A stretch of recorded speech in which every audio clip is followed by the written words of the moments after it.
Welcome back to the Mask of Fear, your one-stop shop for all things Halloween, horror, Star Wars, and more. I'm joined on this Tuesday evening by my partners in crime, Randy and Johnny V. Randy, what's going on, man? Not a whole lot. Just been one of those days, but at least I get to be here, unwind, chill, and have some fun to kind of end my day that's just been too damn long. You know what I mean? Yes, been there and done that. That was my Sunday. Also joining us back on the show this week, Johnny V. What's going on, man? Not a whole heck of a lot. Big drops of news right.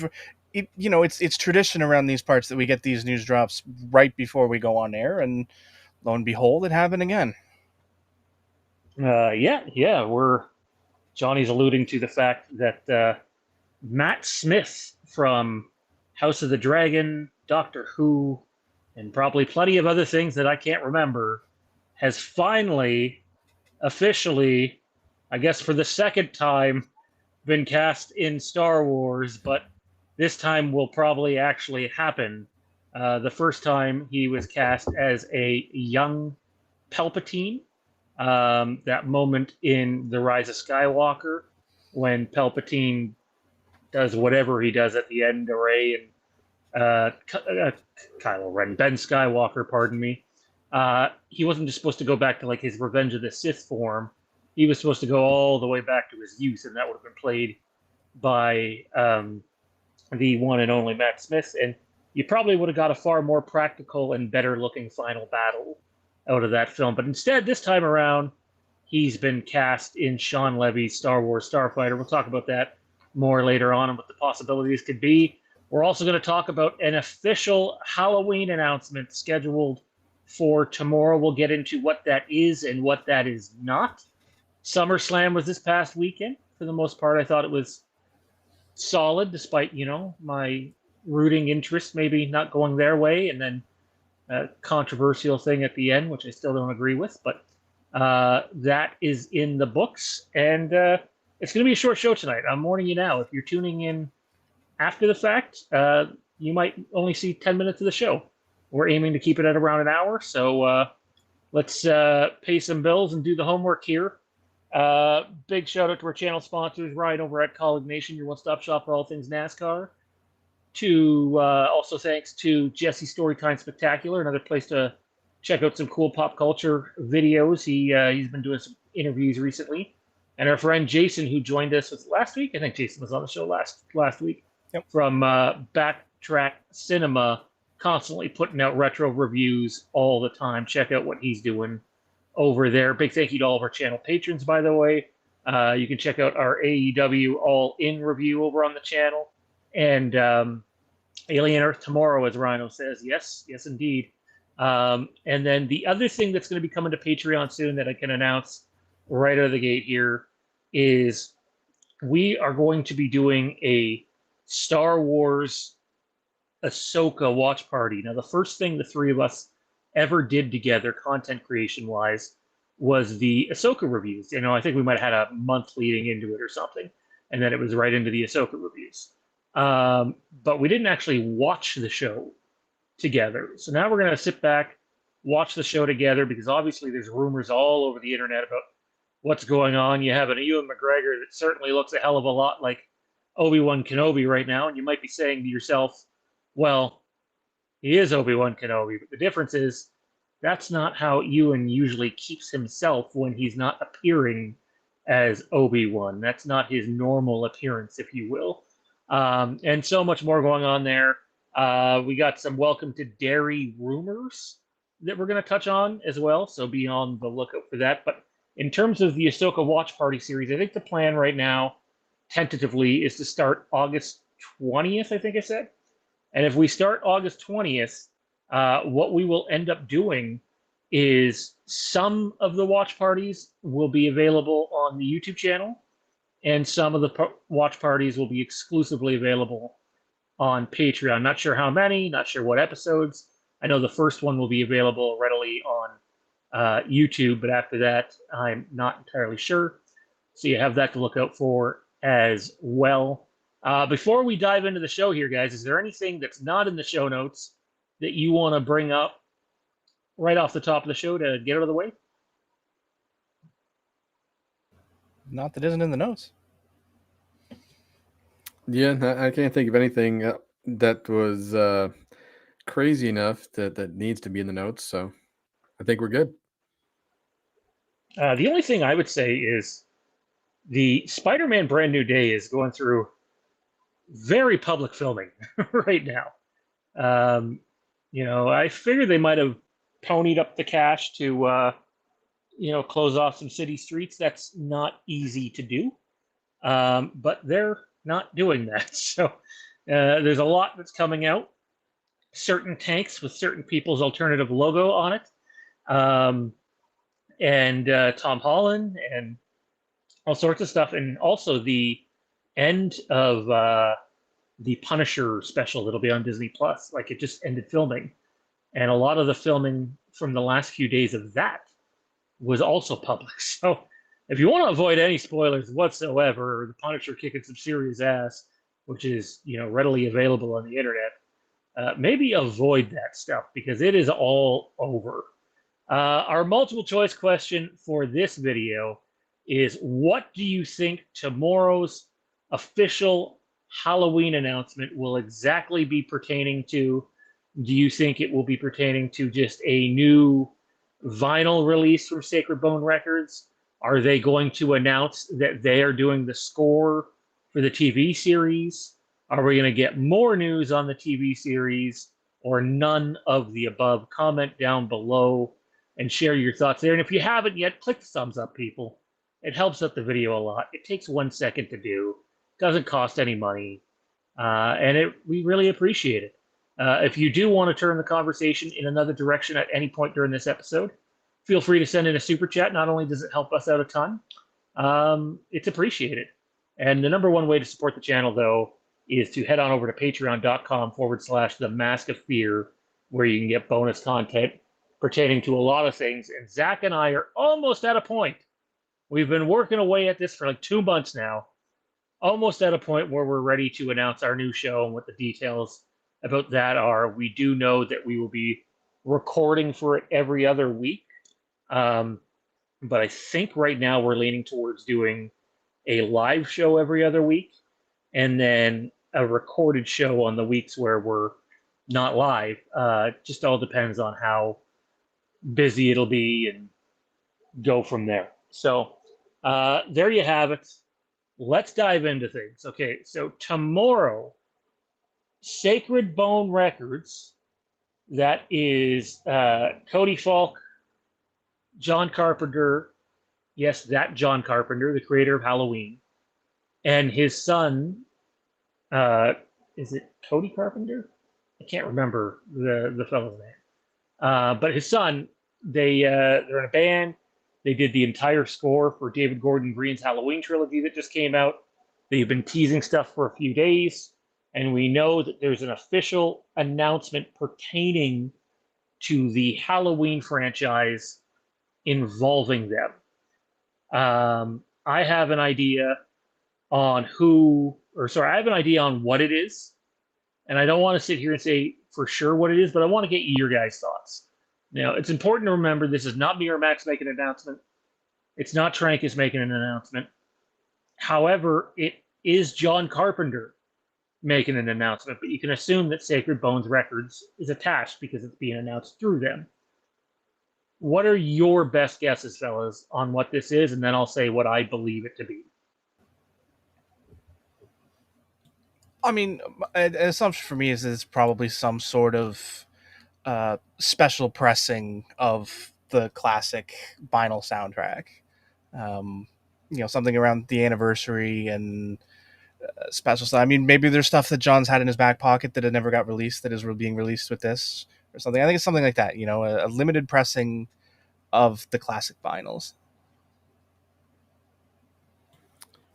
Yeah, that's kind of what I was thinking too, that basically things being re-released on vinyl, especially like with the original movie soundtrack. But also, I mean, with John Carpenter, anything's possible because I mean, he is an accomplished musician in his own right, and I do enjoy a lot of his non-movie stuff.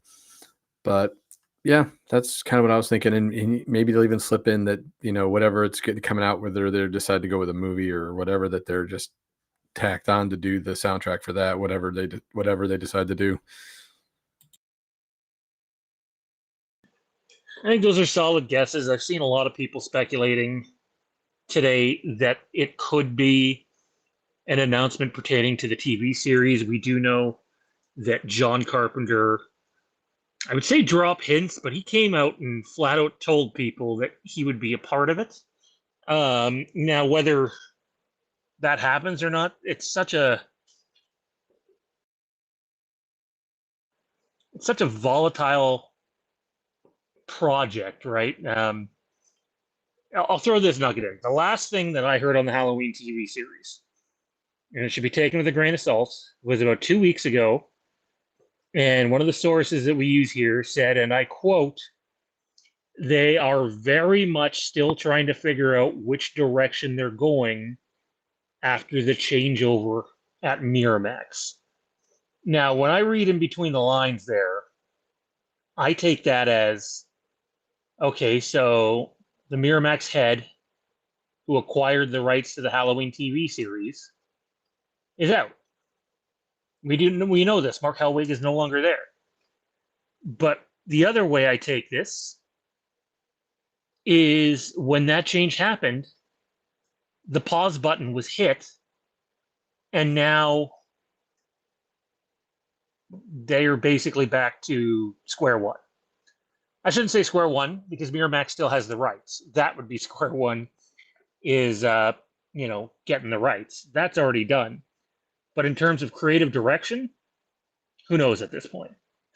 So no, I don't believe it's an announcement pertaining to the TV series. I would not completely rule it out, because who better to announce it through than John Carpenter? And what better nugget to throw John Carpenter than to announce it through his record label? Those are big things to be picked up by every media channel on the planet, essentially, that covers movies. But what I believe this is, and again, speculation, not confirmed news, is I believe it's a new release of the David Gordon Green Halloween trilogy soundtrack. Not just one or two, but all three. And if it is that, I also believe, much like what happens with almost any album that's ever created, is there's unreleased tracks that don't get released when the album comes out. So I think this is that, probably with some cool new art, but also unreleased tracks from all three movies. Now, to some people, that might not be a big deal. But to me, who is a big fan of what those soundtracks were for those movies, I think they were all excellent. Arguably the best ever done in Halloween. I think it's really cool that the direction that they could be going is releasing a box set, if you will, a trilogy box set of vinyls. And I wouldn't be surprised if there's like special editions, deluxe editions, different colored vinyls, maybe see-through vinyls or bloodstained vinyls. They've done that in the past. But I do believe some of this is going to have unreleased material. So I know people are probably hoping for more than that, but at this point in time, I believe that's about as much as you can realistically hope for. Thoughts, guys? I mean, it makes sense, what you're saying. But I mean, I guess it's at this point, just have to kind of wait and see. At least it's something rather than kind of the radio silence just Halloween has been as a whole. So at this point, anything is better than nothing. I mean, I guess it would make sense to, do this now, and whether it's, the press, like originals or new trilogy, it makes a lot of sense to do it now. You get something out there to just you've got to start the hype train somewhere, and this is as good a place as any. Vinyls are generally as bad as things got with the David Gordon Green trilogy and the things we say about it. The music was good, and that's at least beneficial to that it's something that, the music of Halloween is something that the fan base as a whole can kind of gather around and be like, yeah, you know what, it has usually been pretty good. There aren't that many stinkers. It's all been pretty good. So as a rallying point to start building towards the anniversary in the future, it's as good a spot as any. Yeah, for sure. And I mean, Sacred Bones Records is um, very much attached to Trancas. They've worked together before, so they're like official partnership there. And then you have the two Halloween books that are come out that are not being done through Trancas, but are love letters to the franchise. And we will be interviewing both authors here in the near future. I have possession of both books. I'm almost done one. I haven't started the other, but I do think that both are definitely worth getting if you're a Halloween fan. So even though there might not be movie news at the forefront, even though there might not be TV series news at the forefront, although I do firmly believe, the rumor hotbed will pick up on both of those fronts, especially when we get into the Halloween months. Halloween months, as soon as we get into October, pardon me. Um, between the whatever Sacred Bones is doing, one thing that hasn't lacked is rumors around the Halloween game that we've covered extensively on the channel. And now these books is Halloween is still finding a way to be in the news and stay current and relevant. And that's important if you are going to get to that point where you're ready to tell us what the hell is going on with the TV series and the movie. Again, I think anybody who's expecting both before 2028 is out of their mind at this point, but that's just me. If anyone else has any thoughts on what might be announced tomorrow from Sacred Bones Records from pertaining to the Halloween franchise, feel free to leave a comment, and we'll try to get to it in a bit. And always feel free to super chat. And if you haven't yet, click the thumbs up button. It helps a ton. So early reports are in from Welcome to Derry, fellas. HBO It spinoff. I watched the trailer to it. It looks fantastic. It's everything that you could basically want from that franchise. It, looks and feels authentic. If you're a fan of Friday the 13th and more so are anticipating the Crystal Lake series, you should probably be excited about that, how good this looks, because it's the same guy doing it. Early word is, though, on Welcome to Derry, is that executives at HBO are so impressed with this that it's heading towards a very early renewal for season 2 before it's ever even aired. So whether that ends up happening or not, we'll have to wait and see. But the fact that HBO, who has a very high standard of quality, is leaning towards renewing it already, I think bodes well for that show, and frankly, probably bodes well for Crystal Lake. That being said, just because you do one thing great doesn't mean you'll do the second thing great. Any thoughts on Welcome to Derry, guys? It's sort of a double-edged thing. Like in the era of streaming, it seems like more and more frequently things are getting picked up and extended earlier in the life cycle than we're used to in traditional TV, where you sometimes wait until June, July, August for a pickup for a show starting in September, October, November. So it's it's interesting. Like we're what, 3 months out now? It's October, right? It's supposed to be coming out. So like it's the executives have seen it. They've seen their printings. They have it. So it's good that they're getting that. Yet also, I don't want to say worrying because it's not worrying, but it's just it's either the mark has changed and the shifting has gone back towards the get the product out, let the fans react before we put the money in the pot, like streaming was really heavily doing for a very long time in the last 5 or 6 years. So I think it's more the latter than the former, especially with it being HBO. and all of the, executive turmoil in and amongst the Warner Brothers collective makes sense.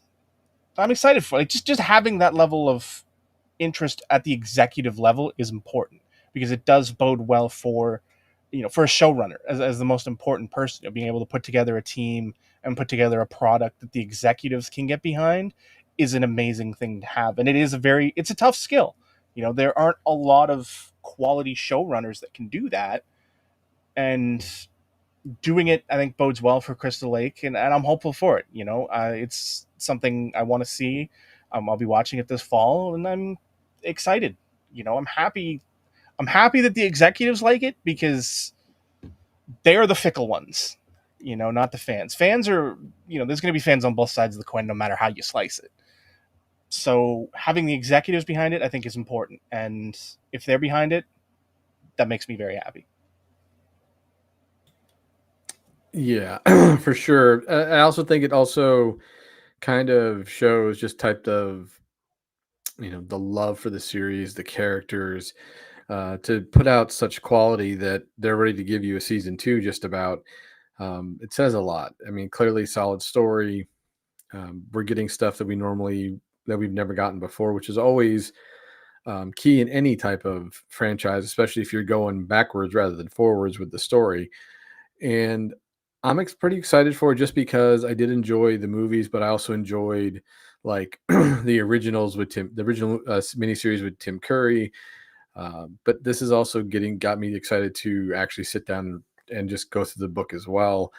It's so I have high hopes, and I'm glad to know that there's going to be more of it, especially if it's successful and does well. But it's HBO, like you said, they have such a high standard that you would think that the fact it got greenlit at all, and it was going to be high quality from the word go. Obviously, we hope, you know, that this translates into uh, Crystal Lake being, treated just as well, since it's going to be the same showrunner.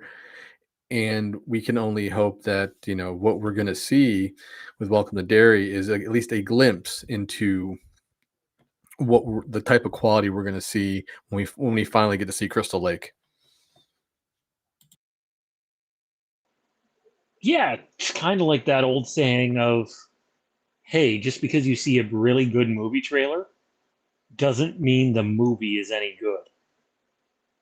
So, I want to touch on a couple of these before we move on. Again, if people want to send in a super chat to support the channel, please feel free to do so. And if you're interested in bonus content, head on over to Patreon, patreon.com/The Mask of Fear. We have 2 Halloween tiers over there. The Curse of Thorn Halloween tier, which Matt and I have been doing videos for, and the Legacy of Halloween tier, which we've been doing videos for, and I believe we're going to convene next week and pump out more content in regards to that.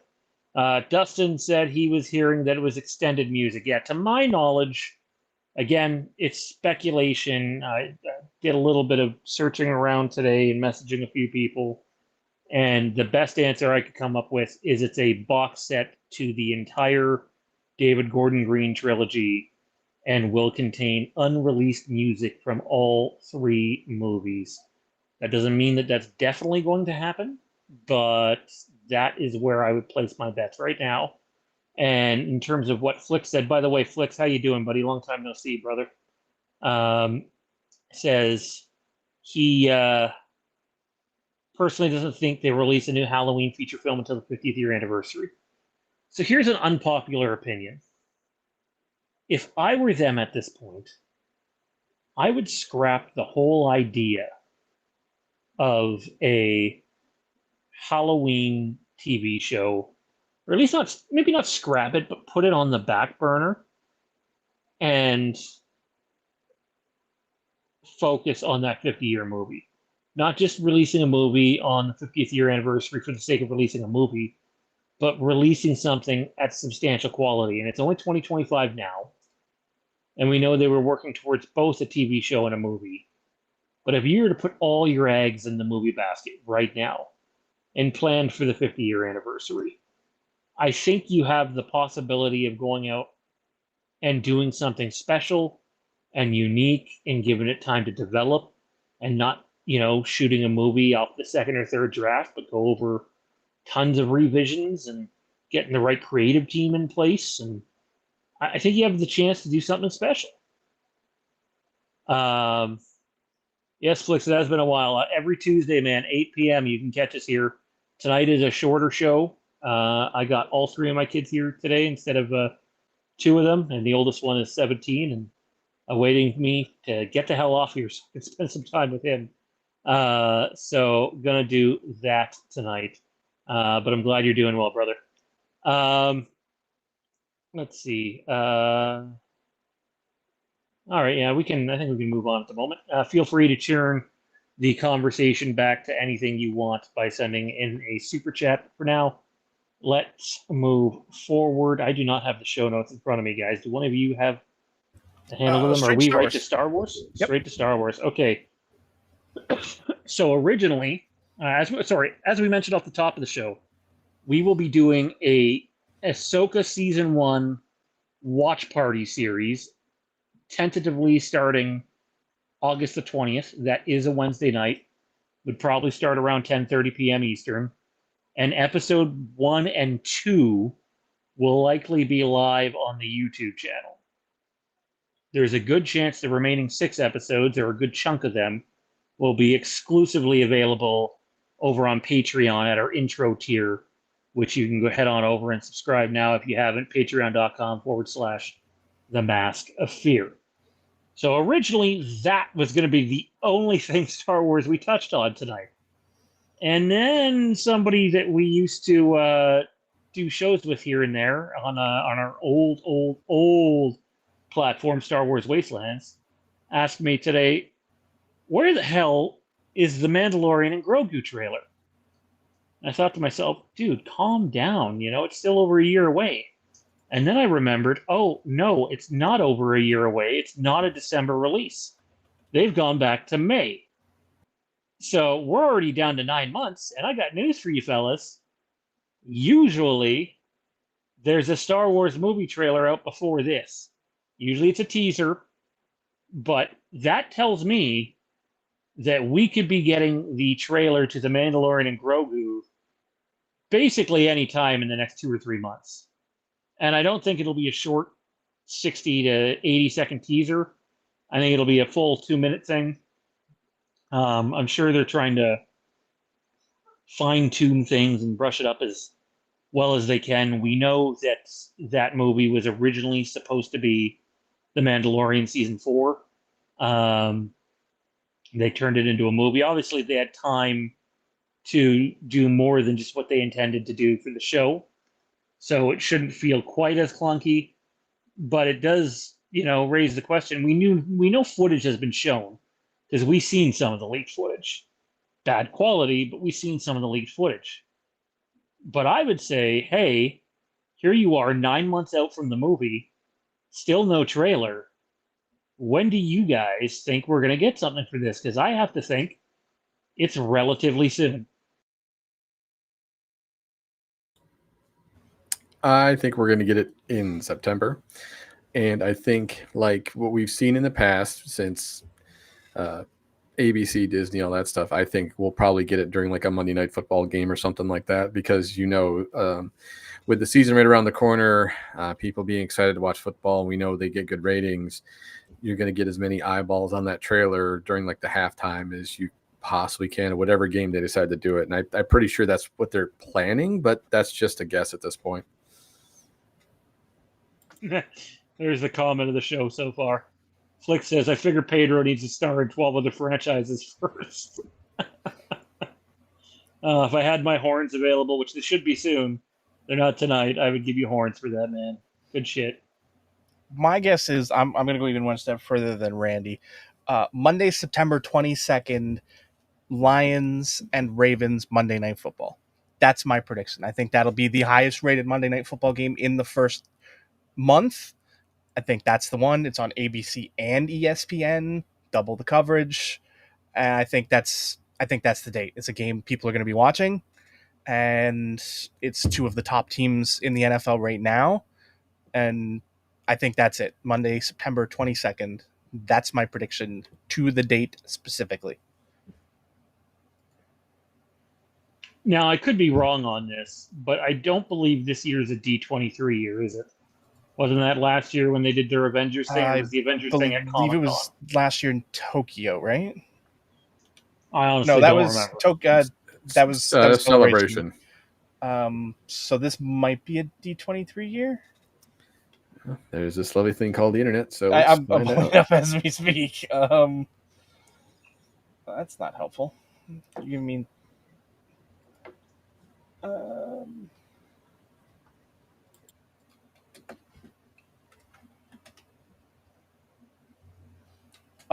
He 2020? is Yeah, fan. August 23rd through August 31st, 2025 in Colorado.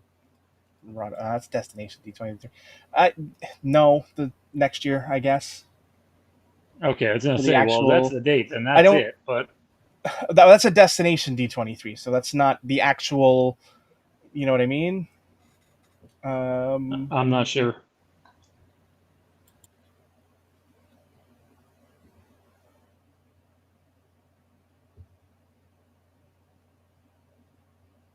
yeah, there's a Destination D23 at Colorado Springs, but that's not a full one. So I'm assuming it's a next year thing.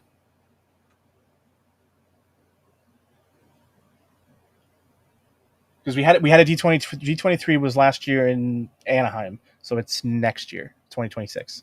Because it's every other year.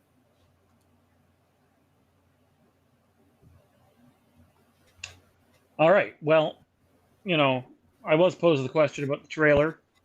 Um, I'm gonna hand it off to you guys. I gotta do something for a second, but I will ask you guys this: what are your thoughts on Matt Smith being cast as the lead villain in Sean Levy's Star Wars Starfighter, alongside Ryan Gosling and Mia Goth? Clearly, the information we heard about them going with a much more well-known cast is turning out to be true. Inject that shit directly into my veins. That's my answer. Very short but very poignant. Yes. Given what I've seen of just what Matt Smith does, he's going to put his all into the role.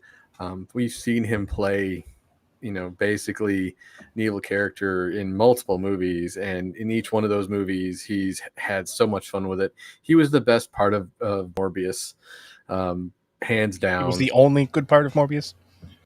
Okay, I wasn't going to go that far, but you're right. You're not wrong. You're not wrong. He just, you could tell he had fun with it, and that's when you know that he's going to give that type of performance. But the thing is everything he does, he has fun. He just goes out there and lays it all on the line, and you just get some of the best shit you'll ever see on the screen. But it doesn't matter what role he plays, and I love it. I can't wait. I'll be really curious to see if they give him something more serious or let him kind of, inject some of that charisma, snark, just that smart ass we usually get in a lot of the characters he plays.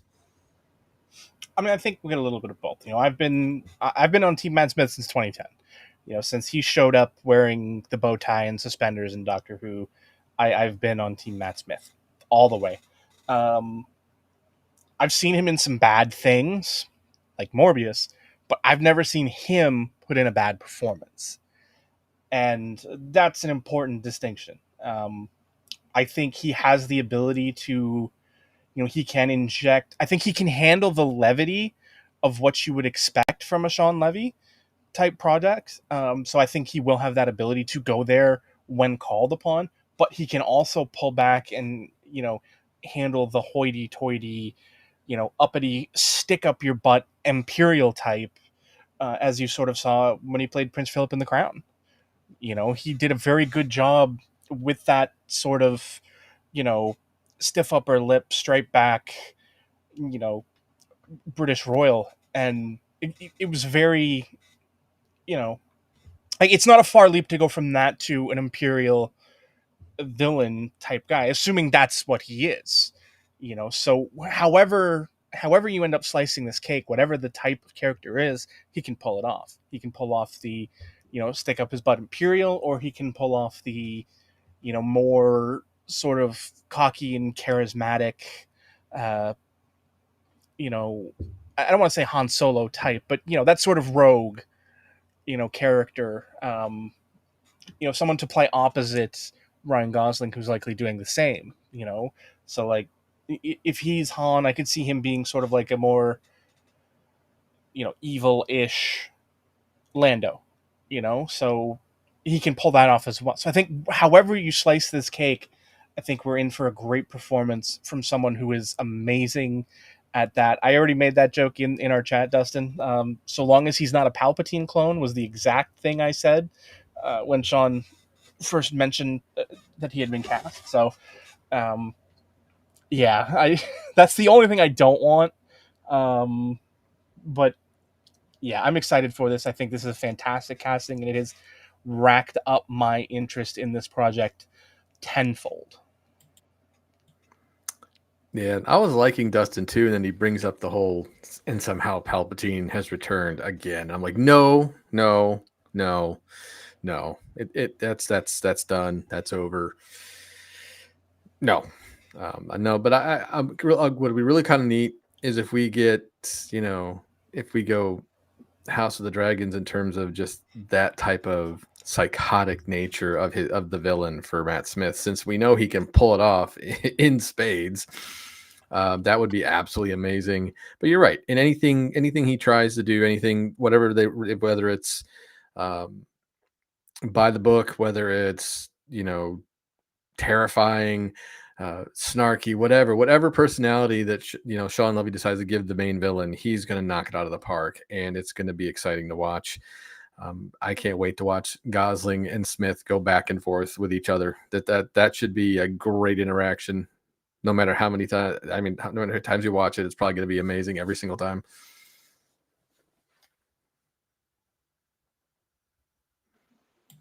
Yeah, I mentioned off the top how I thought Halloween should focus on the 50th year anniversary movie and do something special and unique. Let's not forget that the Starfighter movie is the 50th anniversary movie for Star Wars. And say what you want, I'm still waiting to hear. I don't think they've announced like a cinematographer and some of the other key roles that you're going to look to see, who's doing the score, etc. As we get closer, we will find that out. They're getting ready to film here not too long from now. And, everything we know to this point, fellas, this is shaping up to be something special. And again, you could have the best cast on planet Earth, though, and if the script is bad or you don't execute it properly, it can still end up being a terrible movie. But I can tell you this: even though The Mandalorian and Grogu is out next year, and it will have been 7 years since we've seen a Star Wars movie in theaters together, I'm way more excited about Star Wars Starfighter than I am The Mandalorian and Grogu. And that doesn't mean The Mandalorian and Grogu is going to be bad. I think it could be good. I think it has a lot working against it. But Star Wars Starfighter kind of has a clean slate.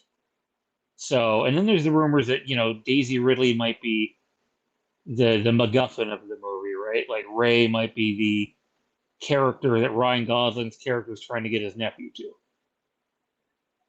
Whether that happens or not remains to be seen. But I think this movie has a lot working for it, and I do think they're trying to make this not just, hey, here's a run-of-the-mill Star Wars release, kind of like we got with Episode 9 and Solo. My mind has started to change on The Last Jedi a bit. I still think there's very bad parts of that movie. But I think there's way more good in that movie than there is bad from a technical standpoint. And I haven't watched that movie in forever. And, my oldest guy's here this week. Maybe we'll watch The Last Jedi one night this week and brush up on that. But where do you guys stand? Like, for me, Starfighter, I'm far more excited about than Mandalorian and Grogu.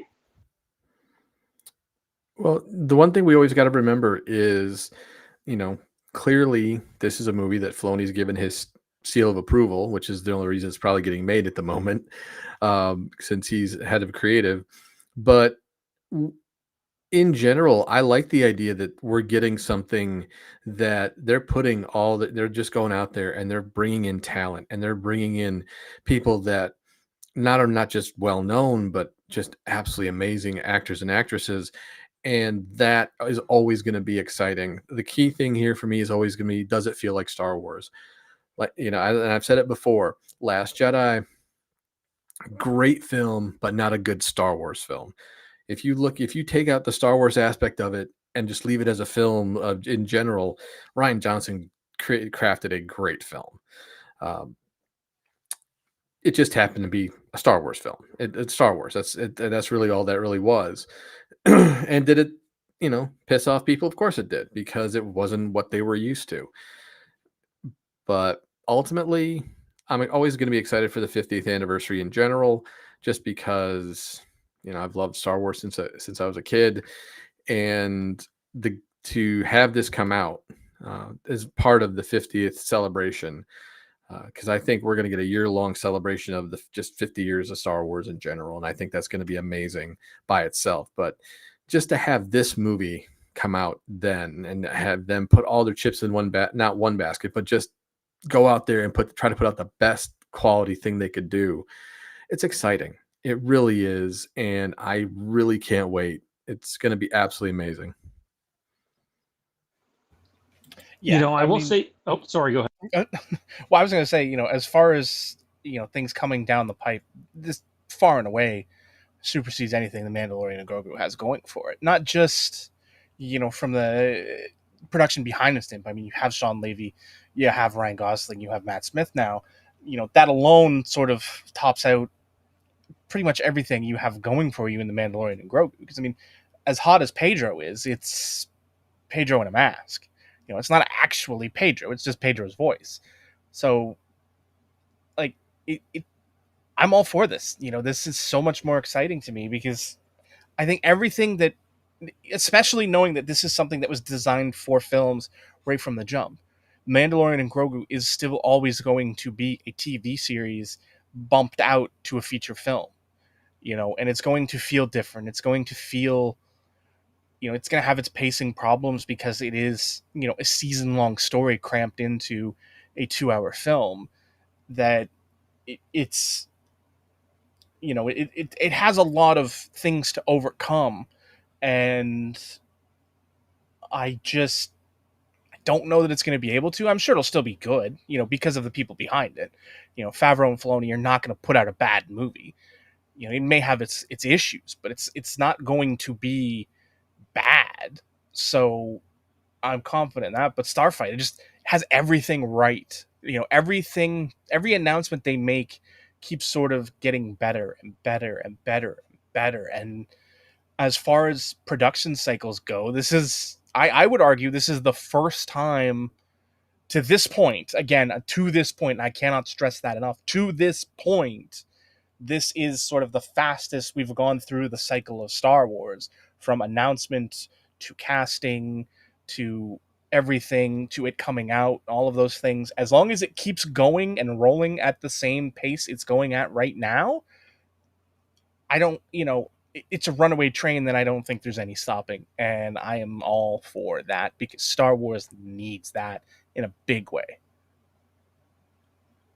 Certainly seems like they're putting a good chunk of their resources behind it. They seem to be, all engines go, and considering even the stuff that has come out that has taken time to come out usually has meddling and just a bunch of shit, things not named Andor, essentially. It gives me some confidence that this might be another one of those projects that's in such high quality that they're just being like, nope, you go ahead and you keep doing what you're doing. That's my hope. But let me say this for the Mandalorian and Grogu. I got to be careful with what I say here and make sure I don't slip. It's a way to kind of tie this into our final topic of the show. So Saturday night happens at SummerSlam, and the show ends. And we'll talk about how the show ended soon enough, the exact details. But I get a message from someone who I still talk to, someone who is widely known as one of the biggest Star Wars leakers there are out there. Johnny and I have had the pleasure of having him on our old show a few times. Was one of the first people to break the Obi-Wan news way back when. And more specifically, that Ewan McGregor was going to be involved in more than just an acting role with it. He says to me, "Do you see how Seth just worked everyone?" And I'm like, "Yeah." He's like, "That's Mark Hamill right now. But don't you dare quote me by name on doing that." And I'm like, are you sure? Because he sounded pretty out. And his quote in return, I'm quoting him without giving him away. He might get a little pissy. We'll see. If you followed us since Wasteland, you should be able to connect the dots. If you haven't, then you're lost. He says, "Yes, I'm fairly certain he is working everyone as hard as Seth Rollins worked everyone." And I don't think it's for Starfighter, fellas. I suppose theoretically it could be for Ahsoka season 2, but my money would be on the Mandalorian and Grogu. I mean, it would certainly make sense to have him pop up in that, being that he's already been in the Mandalorian. So yeah, I can see that, but I mean, if he is, he's doing a much better job than Seth does, because I knew Seth wasn't hurt on Monday, and Mark's got me pretty snowed still. So I think he's doing a much better job of it if that's what he's doing. I knew Seth wasn't hurt the second John Pollock came out with his thing, which is why we talked about it. So, I think that was Monday. No, he came out with that like literally the day after it happened. I thought he waited until because I thought he waited until after Evolution to post it, but he might have posted it on Sunday. Either way, it was Monday when I knew, or when I was sure, I should say. Speaking of wrestling, let's move on to our final topic here, guys. SummerSlam. If you want an extensive SummerSlam review, we will not be recording Patreon content tomorrow night, but hopefully either on next week's show we can dive into it more, or we can find some time to put out more. We called the Punk stuff. I know they're trying to make it seem like, oh, what a big shock. It was the ruse of the century, which is why we've been talking about it on this show even before Seth did the damn injury spot, basically since Seth won Money in the Bank.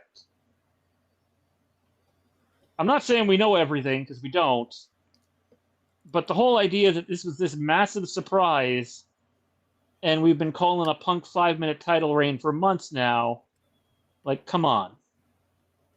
By the way, that Punk gear he wore that night, that's my favorite WWE gear he's worn since his return. I still wish he'd wear the long boys that he did in AEW. Fuck the long boys.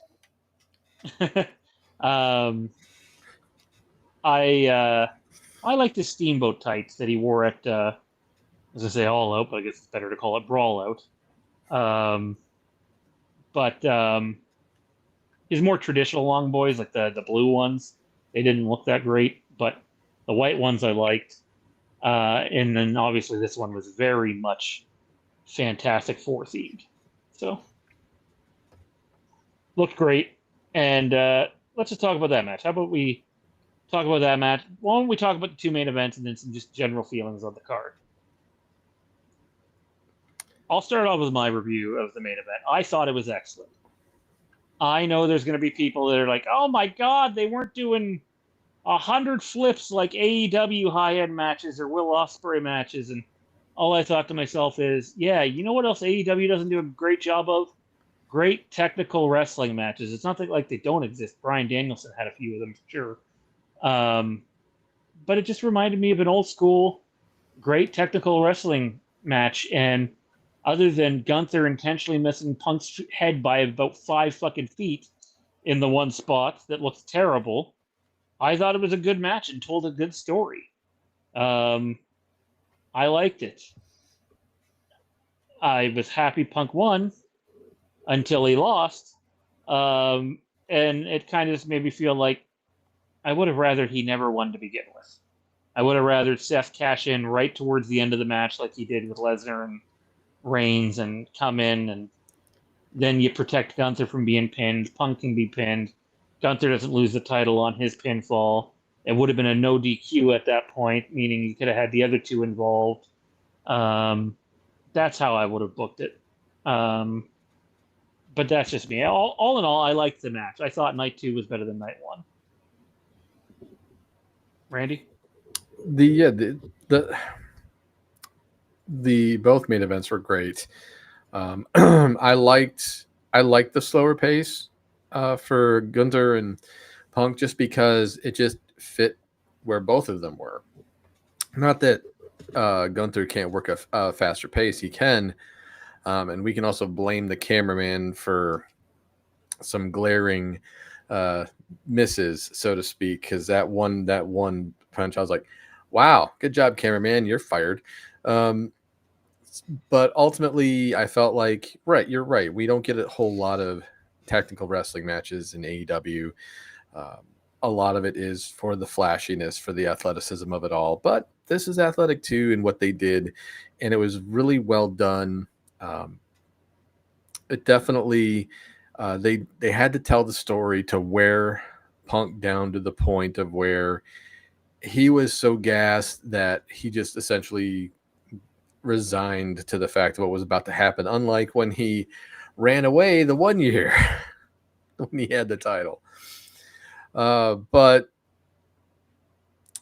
yeah, we all saw it coming. My friend was like, "No, he's got to be legit hurt." And I'm like, "No, man, this has been a work for a while." And I even read online where they were talking about they realized that they worked the back, that a bunch of guys in the back didn't realize it was a work, and then they found out it was a work, and that they were all worried about, are they still going to go through with it because now everybody else knows what's going on, and clearly they did. But it's just the idea that it was so well done in the sense of that it even fooled everybody in the back for a little bit until finally they got let in on the secret, essentially.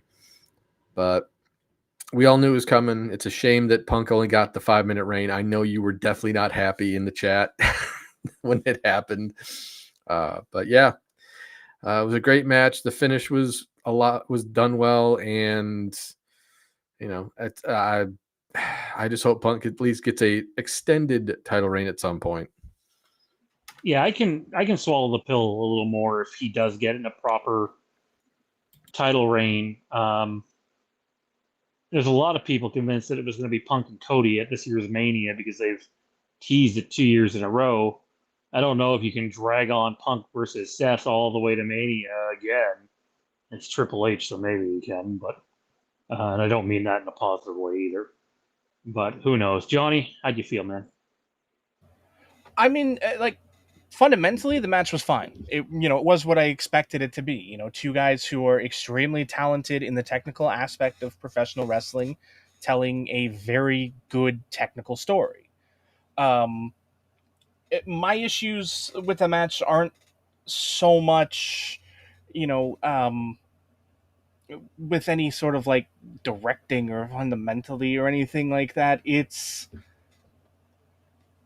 everything, and I understand this from a storytelling perspective. They're trying to tell the story of, oh, it's Gunther's nose. He's broken his nose. You don't bleed from the nose from the forehead, which is very clearly where he was bleeding from when he came up from underneath the table and you did that very first establishment. There's no blood from here down. And there's he no broke reason his nose? Well, he does have an actual nose injury. I That's understand why that. I get that. They should have switched it. Pivot. Exactly. I understand emphasizing the nose as that's the reason you're writing him out with a nose injury. He actually does have some issues with his nose and his size. And that's fine. That's absolutely fine. But you can't do that while he's bleeding from the forehead. Without mentioning that. He broke his nose. Okay, plausible. But it's coming from the forehead, and that sort of took me out of a lot of the back half of that match where, they're not mentioning that he's, busted wide open. He's broken. He's broken his. He didn't though. Like that's not the. Like they made the big deal of him falling on his face on the table and breaking his face. Like it's. You don't need to. You don't need to be a doctor in that moment, like to try and justify it and explain it. He's bleeding. He is bleeding. He has not seen his own blood in a long time, and it's enraged. And how does he respond? Like, that's fine. Tell that story all the way through. Stop bringing up his nose because that's not what people care about.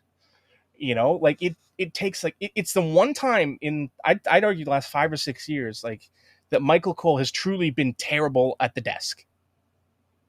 Because every time he spoke during that, it took me out of it. It took me away from it because you're focusing on something that's not the focus of the match. Tell that story, everything else. Like if you want to come out afterwards and say that, in the course of falling, he hit his forehead on the monitor, that's what busted him open, fine, but he also broke his nose. Great, because that's plausible. You fall on the jagged edge of a monitor, you bust open your forehead and you break your nose. Absolutely, because I've fallen on my face many times and hit my forehead and my nose at the same time. So, like, I can believe that, Like, there's nothing shocking about that. If you come out afterwards and say that in the fall, Gunther also broke his nose. Oh, okay. Me, I'm going to know better, but average fan believes that. Other than that, like, technically, fundamentally, watch that match without commentary, and it's 1,000 times better. But that's mostly true of a lot of matches, too. On any company, really. I bet Punk's chest was sore the next day. I'll say that. Oh, absolutely. I know he got cut open from one of them. Oh, he definitely he took those like a champ, though. I'll give him all the credit in the world for that, because he's been in this business long enough that he can sort of put the chop count on someone like Gunther and be like, okay, you get 5, do your worst, but that's all you get. But he didn't. He took him like a champ, and took the bruises and the blood and all that. And I respect that. And otherwise, it was a great match.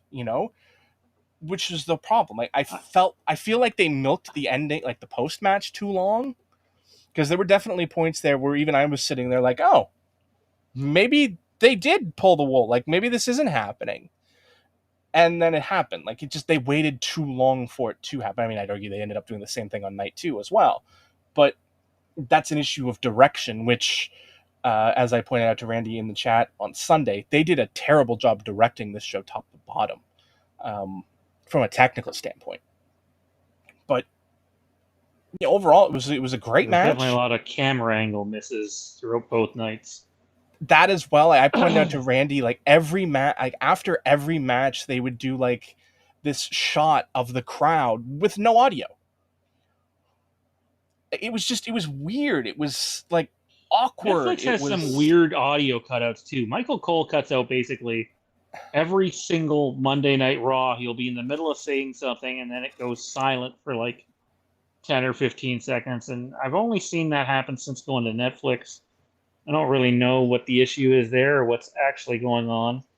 But our buddy Flix here says, I grew up watching the original AWA filmed here in Minneapolis. My dad used to take my brother and I to the matches. Some fun personalities came out of that era in the late 70s, early 80s. Do you know of anyone? I'm not familiar with it. Absolutely. I mean, Bockwinkel and Bobby Heenan, one of the greatest manager-client tandem I've ever seen. Hulkamania was born in the Great Lakes in AWA. Like there was a lot of great wrestling on. AWA is the territory that probably produced the most talent out of anyone.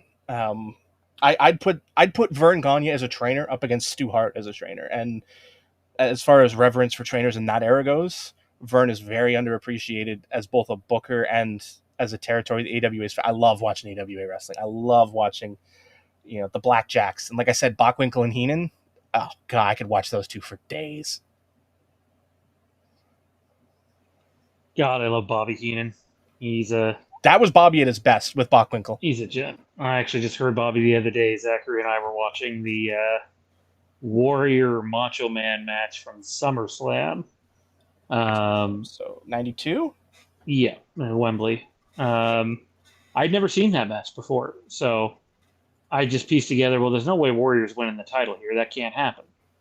Then the Flair and Mr. Perfect thing happened, and I was having some fun with that. And Heenan's just, I know people still to this day try to mimic him, but there's only one Bobby Heenan. He was an absolute gem. But what I couldn't believe is I'm looking at the duration of the match. I'm like, this match is 30 plus minutes long and features the Ultimate Warrior?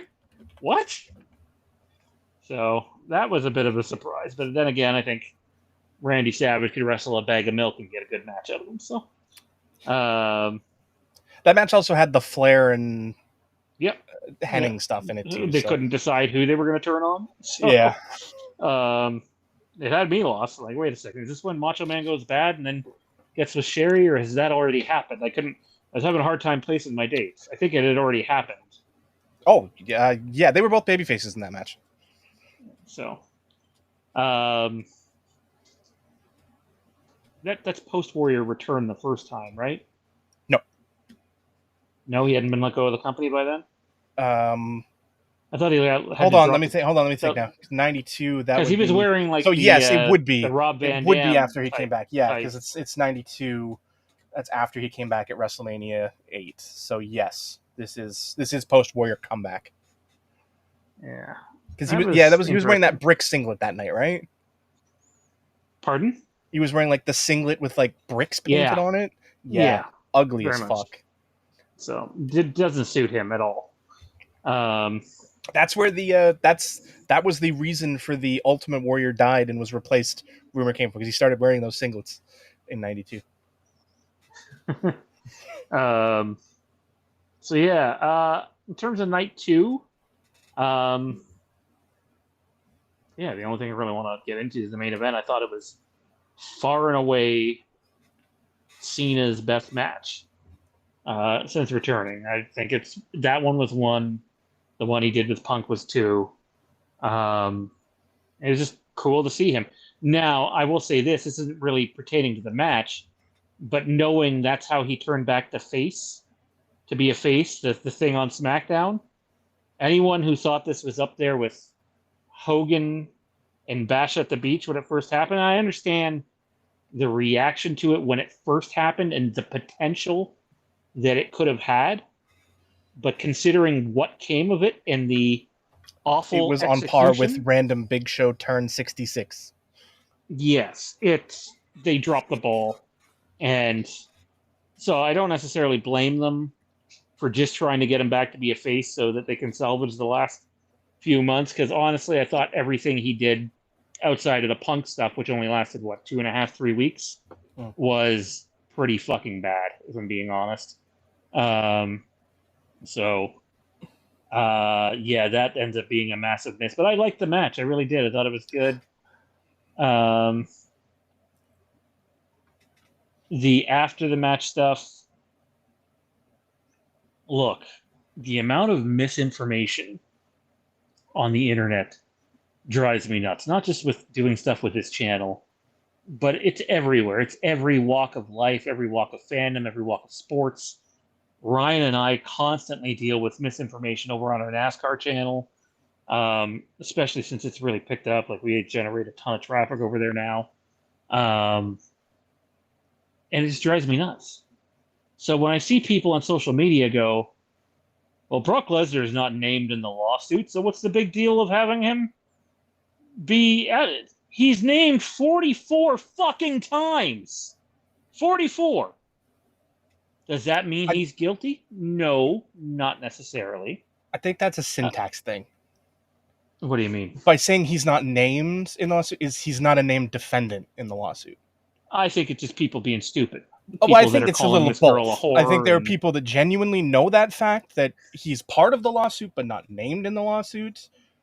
And then there's the other side that have no idea of the difference. So I'm just clarifying that specifically for that purpose. I've seen the reports from, I think Fightful was one that had it, and somewhere, maybe PW Insider, that said it was really John Cena that made this happen and wanted to do another thing with Brock before the end. And I got to tell you, fellas, that worries the hell out of me, because if Vince McMahon pops up on TV between now and the end of John Cena's run, that's probably it for me, regardless of CM Punk's there or not. I will go back to Oh, Punk did something tonight? Okay, let me just find the YouTube clip of it and not watch anything else. I have morals. I'm a father.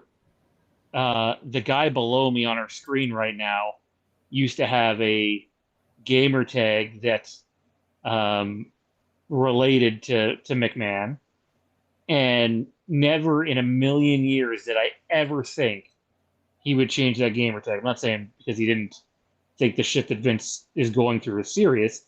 I just never thought Johnny would ever change that gamer tag. And when Johnny, of all people, changes the fucking gamer tag as all that shit's going on after, what, 2+ decades with the same gamer tag? Um, Wake up, people. Like, this is a bad look. And to be clear, I think Brock Lesnar is an incredible entertainer. I think he's awesome in ring when he's not doing just 20,000 German suplexes. And he's cool as the beast. But does that mean I want to see him on TV as this shit's still actively going on? Absolutely not. It sends a horrible message, which his company just continues to seem to do. And the bit in the after show where the crowd is, I know I'm getting off on a little bit of a tangent here and we got to go soon, but the bit in the after show when Triple H shouts back to the crowd, when the crowd is clearly chanting, "We want Cross," Cross, as in Karrion Cross, who looks like he might be out of the company Get used to soon, or they're calling him pulling a Killer work. again. Oh, we'll see. They could be working. Who knows? But and he turns around to the crowd and says, "You want Brock? We gave you Brock." It's like, I'm sorry, asshole, but even us on TV could tell it was "We want Cross." Yeah, I'm pretty out on Paul Levesque at the moment, and I'm not a Tony Khan fanboy by any means, because I think he has a lot of shit to learn, and I was happy to see Cody sort of clear the air a little bit on who he was really pissed at when he left there. It wasn't the Young Bucks or Kenny. Yeah, I don't know. Again, main event good. Brock Lesnar showing up, ethically bad, and I'm really disappointed in Triple H. I think it's one of those things that, you know, we only know so much, right? Like, we only have a very finite amount of information in a very large, we have access to glasses of water of the ocean. I'd like to hope it's something that, their legal team who does have much more intimate information and knowledge and detail and all of that, who have apparently cleared him. For what reason? I don't know. I hope that, this situation does bear out that, I don't want this to see a courtroom, not because I think it's, bad for the company, but because I think this is so clear, cut and dry that Vince should be begging her to take whatever she wants to settle this case. And, like, I have no interest in him whatsoever, period. Cold turkey. I don't, I can respect everything he did for the business. I can appreciate him for it, and I can even thank him for it. But, that's where it ends. The person, no thank you, not interested. Never, I don't, like, you can have your Hall of Fame moment when you're dead, which is something I never would have thought I'd say. Like, yes, this business is not this business without that man. However, that's it. And if he should show up, I don't think there's the snowball's chance in hell of that happening, just because the mere accusation was enough for sponsors to, cut ties immediately and walk away. I think that would happen again now, if that were to happen, in a much bigger fashion, that it couldn't just be a, well, he's resigned, he's gone away, you can come back now type way, And the difference is he forced his way back in before. He has no ability to do that now. So if he does show up, they did it willingly, and that's an even worse look. Yeah. I think, like, for me, it like I said, it's hard for me to have an opinion based on the things that I see, because the image we see is very different. Like it's not a good look, but there are details in there that you can be like, oh, maybe if this is how those events played out, that it's not good, but it's not as bad as it could be. But we don't have a full picture, so I can't make that assessment. And I'm not going to. Is it good for business? Is it smart? I don't know. I mean, the reaction of the crowd when his music hit and he came out was huge. Like, we can't deny that. In that moment, it was a huge reaction in the building. However, that's in the building, that's in the moment. How was that reaction on Monday, on Wednesday, on Friday, on Sunday? How was that reaction next week? How do the sponsors feel waking up on Monday and seeing this? There's so much to this that, like, Cena wanted him is your excuse. That's bullshit, because I guarantee you when Cena decided this was the end and this was the final tour, he probably gave you a list that was like 100 names long. I guarantee you're not giving him everybody he wants. Like, you see Money in a match with Brock, and he was on John's list, and there's potential there. Sure, I believe that. However, do not try and lay this at the feet of John Cena. Like, that is Bush League at best. You can tell us our legal department has gone through and has seen clear to, clear Brock from our perspective, from our side of things. We see to be enough clear, to... it is the company laying it at the feet of John Cena. Exactly. And that's not right. Like, if you as a company feel the need to, like, if you as a department, as a company, cleared him as far as, the greater picture, like, you don't think his involvement in this is as negative as the image is painted, or you don't think that his involvement in this is going to continue long term because, as a company, there could be a settlement, or, the arbitration that's on the table. You could be hearing from judges that there's a possibility that that's where they're going to go, and Brock's being taken out of the equation as far as the lawsuit goes. If those are all things then fine. Say that as a company. Like, stand with your back up, as spine up, and say, we have internally cleared Brock to return to the company. Period. We felt this was the right time, the right program, the right moment. John wanted him to work. We cleared him, so we pulled the trigger. We did it. Don't make it sound like this is all John, which is exactly what you did. That's not right. That's not cool. Don't. John deserves better than that. Dustin says, am I the only one who thinks Cody doesn't need a heel turn? I'm okay with him continuing this current arc. If I were them, I'm booking Seth versus Roman night 1, Cody versus Punk night 2 at Mania. Punk needs one more heel run in his career, in my opinion. And I'm turning Punk against Cody heel that night, very much like Austin turned heel against The Rock. And wow, if only they'd have done that with John Cena. Well, they didn't. The problem is they turned Cena heel before that. No, that's what I'm saying. Like, if they sowed the seeds that night at Elimination Chamber with, Cody not turning heel and John sort of, maybe having that look like, maybe, and then do the turn at WrestleMania, that hits, that slaps. I even suggested that as a possibility back in February. And I thought they left enough of a hint when Cena capitalized on Punk's curb stomp thing at that match. So yep, that's how I do it, though. Randy, your thoughts on the main event, Brock Lesnar, and maybe a brief thought on if you think Punk versus Cody happens at Mania finally after 2 years in a row of teasing it, and then we'll outro the show. So definitely Cena's best match since coming back, and potentially is one of his best matches ever. I liked that. I mean, obviously we were all talking about, my friends and I were talking about, we were watching it, saying there's no way that Cena truly turned face. There's a swerve here somewhere, and we were surprised when it didn't happen, that it's like, okay, it's a legit face turn, because we didn't understand the reasoning behind it. Obviously after the match we did, but I think they did a really great job of having Cody sell to the point of where you had to begin to wonder, is he turning? Is something coming? Is The Rock going to come out and he sells his soul to The Rock or something? Because it seemed like that buildup, we were always wondering, is Cody going to turn? And there was enough in this match where you almost felt like it was going to happen. And I think that was done on purpose, and it was done really well. Him just doing anything and everything he humanly possibly could just to get that title back. It was excellent.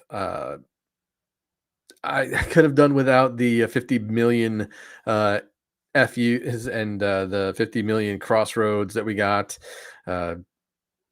It kind of cheapens the move a little bit when you have to do it so many times in a match just to finally hit that last one. We've definitely hit the point in WWE where during big matches, you better do your finisher 2, 3, 4 times or you're not winning. Yeah, it's crazy. I sit there and I watch pile drivers and power bombs and choke slams when I'm like, back in the day when I was a kid, that was the finisher. You weren't getting up. Now it's just like, oh, I'm gonna pop up now. But it is what it is at this point. It's not like any of us are booking any matches. So, but yeah, it was a great match. I felt like the right person won. We needed to see Cena come back as a face anyway, just because got to finish out strong that way. My friend was mid-sentence when Lesnar's music hit, and we all just kind of went, wait, what? Because none of us saw it coming, which, see, and I'm fine with that. I was spoiled. I was fucking spoiled because remember, guys, I got home late on night 2. Oh man. And someone in I had our chat muted. I had our fandom chat muted. And there's enough nicknames in our chat, even because I could tell you guys are messaging a lot, that I was never actually seeing the content if I was in Messenger. But a message pops up on a chat. I didn't think I would have to mute. The hockey pool chat. And it sucks. OMFG Brock Lesnar. Oh no.